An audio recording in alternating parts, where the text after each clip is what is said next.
Hi, I'm Jackson Willett with Newport Coast Maritime Academy. Today we're going to demonstrate how to pick up and drop a mooring at Catalina Island in Southern California. The vessel we're going to be training on is a 2020 Nevada 48, generously provided by our friends at CNET Yacht Sales here in Newport Beach. Picking up a mooring in Catalina is a two-person job. So joining me today is my friend and fellow instructor, Captain Bob Armstrong. Hi. So Bob, you ready to go to the island and pick up a mooring? I'm ready to go to the island. Let's do it. Let's go do it. The two most popular harbors on Catalina Island with moorings available to the public are Avalon Harbor and Isthmus Cove. Today's training is in Avalon Harbor, located near the eastern end of the island, approximately 26 nautical miles from Newport Beach.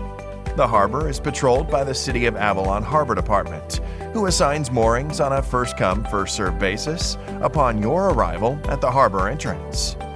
As you approach the harbor, look for the patrol boat, usually on station at the harbor entrance. Slowly approach the patrol boat.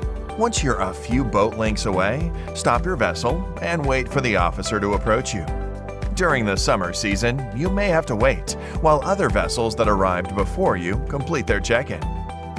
Because moorings are assigned on a first-come, first-served basis, the earlier you arrive, the better chance you have of getting a mooring. However, due to the high volume of visitors on holiday weekends in the summer, an early arrival does not guarantee a mooring assignment. When the patrol boat pulls alongside, you'll need to provide the following information. 1. Vessel documentation number. 2.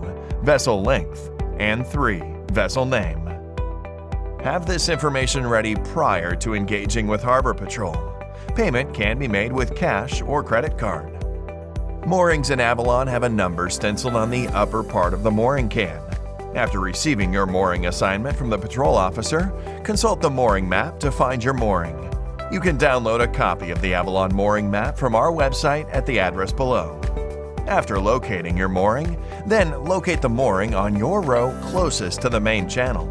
This is the mooring that marks where you will turn into the mooring field. During summer months, the entrance to the harbor can be congested with ferries, recreational traffic, and local sightseeing tours. Plan your mooring approach before you enter the harbor.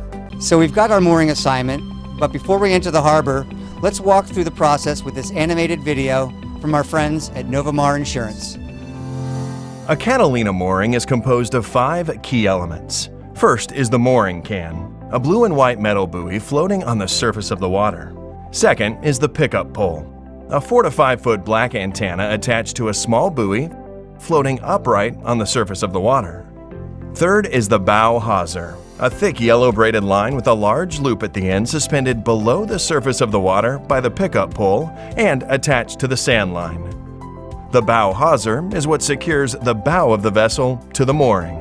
Fourth is the stern hawser, another thick braided yellow line that lies on the seabed and is connected to the sand line. The stern hawser is what secures the stern of the vessel to the mooring.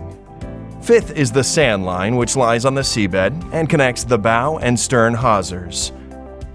The sand line is what crew uses to lift the stern hawser from the seabed to the stern of the vessel.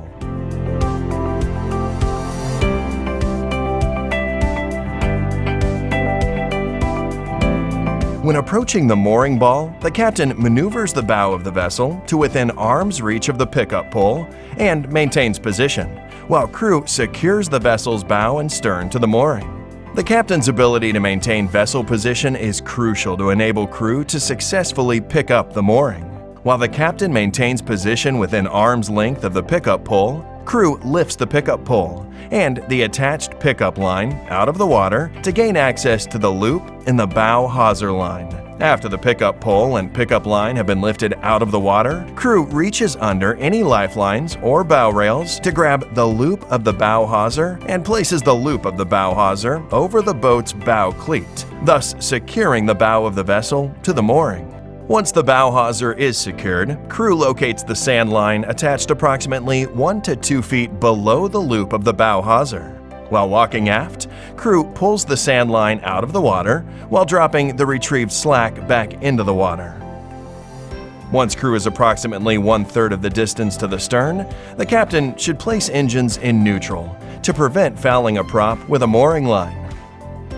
While continuing to walk aft to the stern, crew continues to pick up the sand line while dropping slack into the water. At this point, the captain can choose to leave the helm and assist crew. Upon arriving at the stern, crew pulls up the remaining sand line to lift the stern hawser off the seabed and to the surface. Crew places the loop of the stern hawser over the boat's stern cleat, thus securing the stern of the vessel to the mooring.